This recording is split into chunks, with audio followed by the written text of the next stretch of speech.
Hi everyone, this lesson is on the power rule for finding derivatives. So if you think back to what you've learned so far about finding derivatives, you've learned two limit definitions that we refer to as the first and second limit definition of a derivative. What we have here is the first of some shortcuts or alternatives to finding derivatives, alternatives to using those limit definitions. And this is the first of them.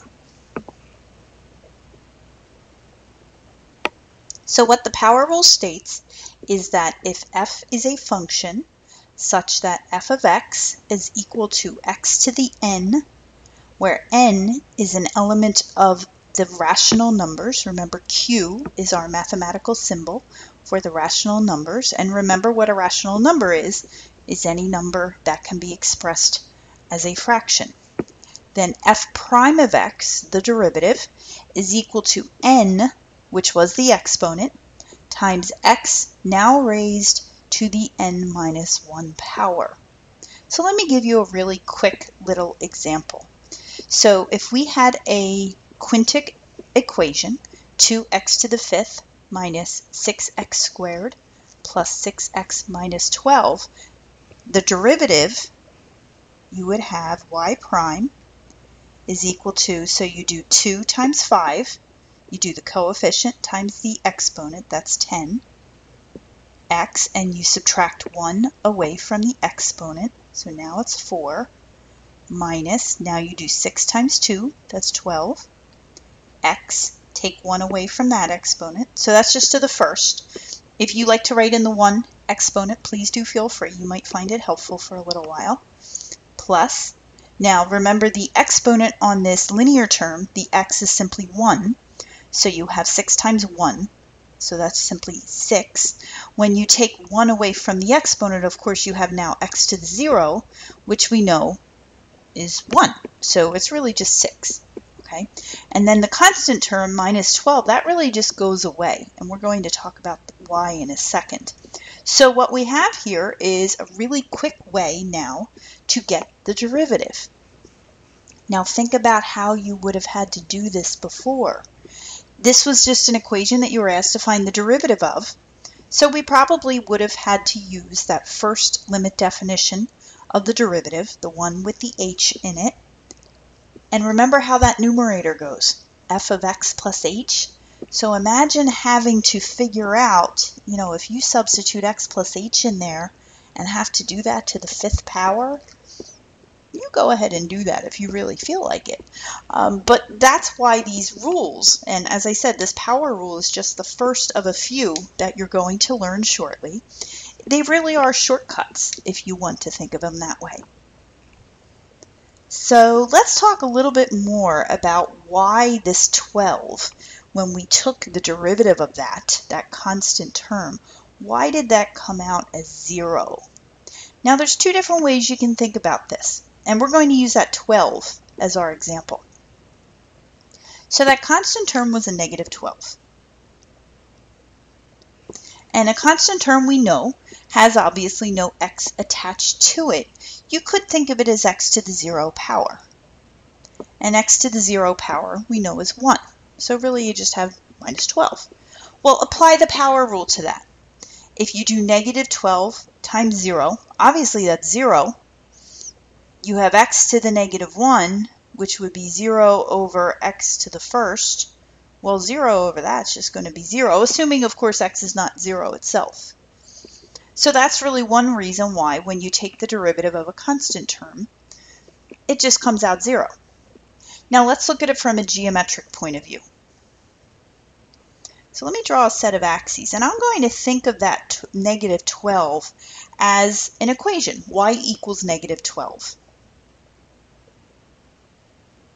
So these are my axes. So let me go ahead and graph that if I think of it as y equals negative 12.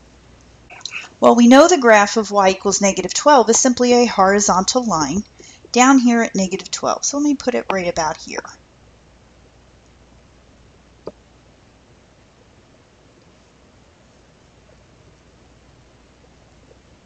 Well, it's a horizontal line, right? what is the slope of any horizontal line? Is 0. All right, so really what you have here are two different interpretations to explain why the derivative of a constant term is 0. You can take it from an algebraic point of view with utilizing the power rule.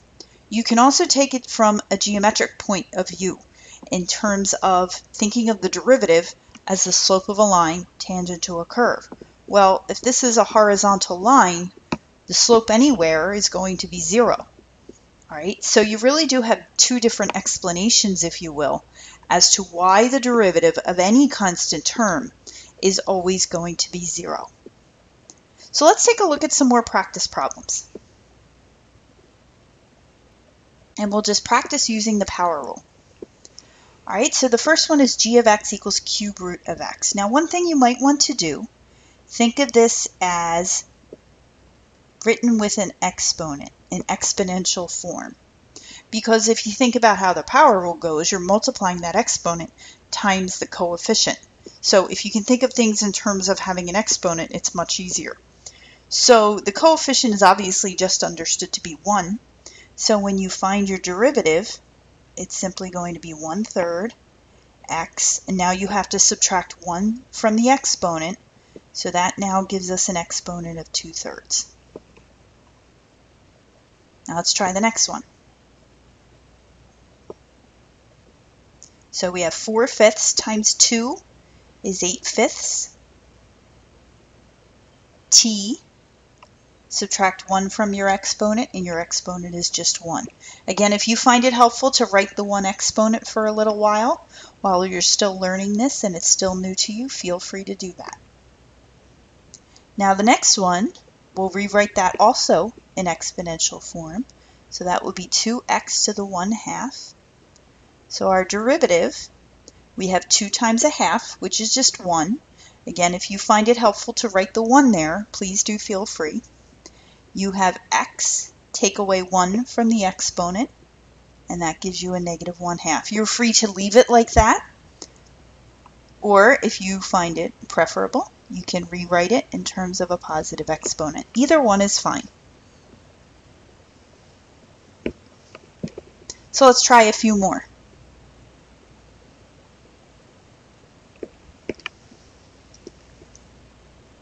So we're going to rewrite this one also. So that would give us 1/2.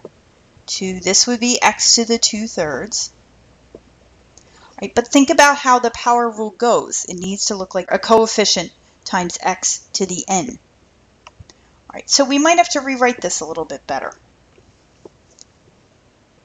So let's rewrite it as the coefficient 1/2, but then x to the negative 2/3. Because your expressions need to look a certain way in order to apply the power rule to them. You need coefficient, x, exponent. All right, so that's really what you need to make sure everything looks like in order to correctly apply the power rule. So this derivative, we have 1/2 times 2/3. That's going to be a negative 1/3.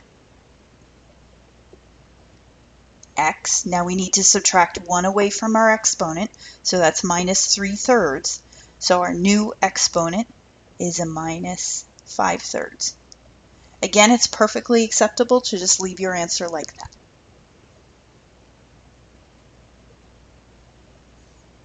Now in the next one, we might want to rewrite the first term. We could rewrite that as a coefficient of 1/2 and x to the 4th. Now as you get better at doing these, you very well might find you don't feel it necessary to rewrite some of these. You can just do that in your head, and that's perfectly fine. But starting out, it might help you visually to just rewrite them. So this derivative, we have negative 1/2 times 4, so that's negative 2. X, take away 1 from the exponent, so that's cubed. Plus, now we have 3 times 3 is 9. X, and that becomes squared. And then the derivative of the last term simply is 2. Let's think about this for a second really quick. Think of it geometrically. If I asked you to graph the equation y equals negative 2x, we all know that's a line through the origin with a slope of negative 2. Hence the derivative is negative 2, because a derivative is slope of the line tangent to the curve, and if we had an equation y equals negative 2x, the slope is always negative 2. Right? So we can also think of something like that from a very graphical point of view. Let's look at a couple of other examples. Now this might be a problem in which you would have used the second limit definition of the derivative, because we have an equation, x to the fourth minus 2, and we are asked to find the slope, the derivative, at specified x values. So this would have been a good candidate for the second limit definition of the derivative. But let's try using the power rule. We will want to go ahead and find your derivative first, so let's do that. And this is a pretty easy one. You would just have f prime would be 4x cubed, and that's really it, because remember the constant 2 will have a derivative of 0. So all we're really doing now is evaluating this derivative at all these different x's. That's it. So the first one would be f prime of negative 1 that we want. So that gives us a negative 4 when we substitute negative 1 in place of our x. The next one is f prime of 0. So that's just going to be 0. Now think about for a second what that's going to imply, and we're going to look at the graph in a minute. If that has a derivative, a slope of 0, that means it's a horizontal tangent line. All right, so we'll check that out in a couple minutes on the graph. And then the last one would be f prime of 2. So we have to cube the 2, so that's 8 times 4 is 32. So think about what that's going to mean. That's a pretty steep slope.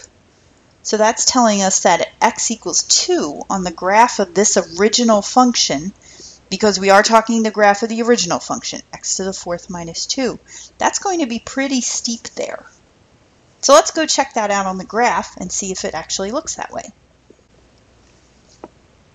So I have entered in y1, x to the fourth minus 2, and I admit I already played with the graph a little bit to get a nice one for us. So these you can really check very easily by using your calculator's built-in functions. If you do second trace, and that number 6, dy dx, let's do the first one, negative 1. Remember we got negative 4 for our derivative, and there it is. All right, now notice again visually what's happening there. At x equals negative 1, notice how the curve is decreasing. Remember, you always look at curves from the left to the right. And at this point, at x equals negative 1, that curve is decreasing right there, hence a negative slope. So let's try x equals 0. Remember, that's the one where we got a derivative of 0. And there it is. And lo and behold, it is a minimum point on this graph where we have a horizontal tangent line. So let's try that x equals 2. Remember, that was the one that had a really steep slope to it. And there it is. And notice how steep it is there. It's definitely increasing. Again, looking at the graph from the left to the right, it is increasing. And it is pretty steep there. Now you'll notice you got a decimal, 32.08. That's because when your calculator does its derivatives, it's not quite using the power rule. It's using some other numerical approximations of the derivative. So you can almost think of it that your answer is more accurate. So that's one thing to keep in mind. So that's why the calculator is looking a little different than what we got. So let's go back and look at one final type of problem. So now we want to find an equation of the tangent line to the function at the given point. We looked at problems like this before when we did the limit definitions, but remember we'd have to go through the second limit definition in order to obtain the slope, the derivative, at that specified point, and then we can use point-slope form of a line to actually write the equation. So now it's just a little bit faster because we have the power rule to use in order to get that slope. So if we apply the power rule to this, we would have y prime equals, that would just be 2x minus 3 for our derivative. Now our slope is going to come from doing y prime at 1. So if we substitute 1 in for our x, we end up with a negative 1. So that, remember, that gives us our slope. So now we can substitute into point slope form of a line. And remember how that goes. It's y minus y1 equals our slope m times the quantity x minus x1. So here we would have y minus 0 equals negative 1 times the quantity x minus 1. Y minus 0, of course, is y. You could easily distribute that negative 1 if you wish. So we have negative x plus 1, and that is the equation of the tangent to the curve at that specified point. So let's try one more of that type. Feel free, if you'd like, to pause this and try it on your own first. We'll begin by finding our derivative, because that's how we'll get our slope. So in this case, our derivative is 3x squared minus 4x. Substitute in the x value of 2. So we'd have 3 times 4 minus 4 times 2. So that gives us a slope of 4. So that's our slope that we want to use. Once again, we can substitute into point slope form of a line. So upon substituting, we would have y minus 1 equals 4 times the quantity x minus 2. You can distribute that out and put it in slope-intercept form if you wish. You get 4x minus 7 if you do that. But remember, according to the way in which the AP exam is graded, it is perfectly acceptable to leave it in point slope form and stop there. So the option is yours.